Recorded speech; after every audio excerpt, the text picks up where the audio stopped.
토지 매매 거래 허가의 학설은 허가와 인가의 혼합행위다.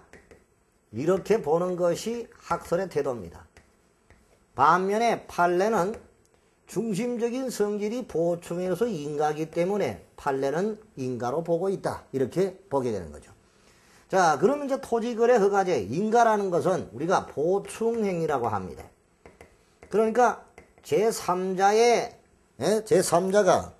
법률행위를 도와줘서 도움을 줘가지고 완전하게 효력을 발생케 하는 거거든요. 자, 한번 봅시다. 여기 허가구역입니다. 허가구역에 여기에 토지를, 갑이 토지를 갖고 있고 이것이 주거지역인데 200제곱미터예요. 그럼 아까 허가 기준 면적이 180이니까 200이죠. 그럼 허가 대상이 된다.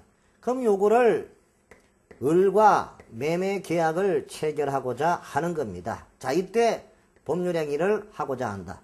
이때 갑과 을 간의 당사자 간의 청약과 승낙의 의사표시만 있으면 매매로서의 효력이 발생하게 될 것입니다. 그게 민법에서 배운 거죠.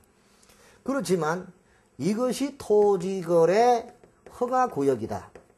허가구역 안에 기준 면적을 초과하는 토지를 사고 파는 매매계약을 체결할 때는 이때는 여기에 제3의 기관인 허가관청으로부터 이 토지에 대한 매매에 대해서 허락을 받아야 됩니다.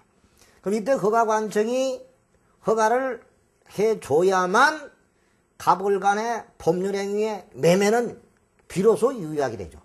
이 허가관청의 허가가 없다면 이 매매 자체도 무효가 된다는 것입니다. 그러면 이때 이 당사자 간의 법률행위인 갑을 간의 토지를 사고자 팔고자 하는 이 계약은 민법에서는 아무 간섭을 받지 않고 당연히 유효하게 되겠습니다만은 의사표시 합치가 있으면은 근데 허가구역 안에 토지를 사고 팔고자 할 때는 허가관청의 허가가 있어야만 이 법률행위의 효력이 완전하게 효력을 발생하게 된다. 그래서 허가관청이 당사자의 법률행위를 도와주는 보충행위다.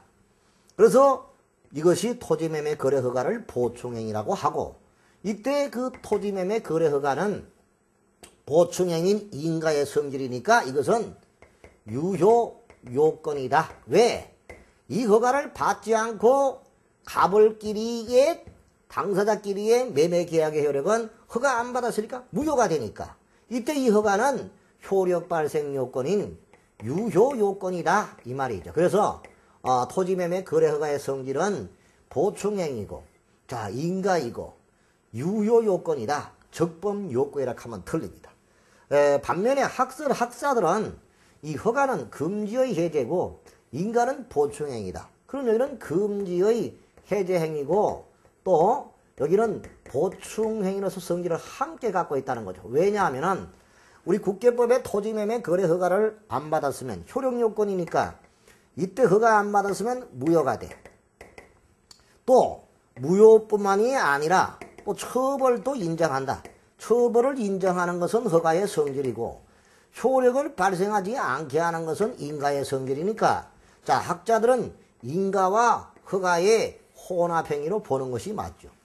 왜냐하면 인가일 때는요 처벌을 할 수가 없어요. 그래서 생각해봐. 보충행위가 인가잖아. 그러면 당사자는 땅을 사고 팔고자 하는데 허가관청이 도움을 주겠다는데 이 당사자가 도움을 안 받겠대. 안 받으면 매매로서의 효력이 발생하지 않을 뿐이지 땅을 사고 팔지 않았다고 해서 처벌은 할 수 없다는 거야. 그래서 인가는 유효 요건이니까 효력만 발생 안 하는 것이지 처벌은 인정이 안 되는 것이 원래 인가의 성질이야. 그런데 우리 국계법의 토지매매 거래허가는 허가 안 받으면 처벌로서 2년 이하 징역, 공시가 30%의 벌금형에 처하는 처벌도 인정하고 있고 또 허가를 안 받고 계약을 체결한 것은 무효가 되는 거니까 보충행위로 성질을 함께 갖고 있으니까 우리는 혼합행위로 보는 것이 가장 옳다. 이렇게 볼 수가 있는 겁니다.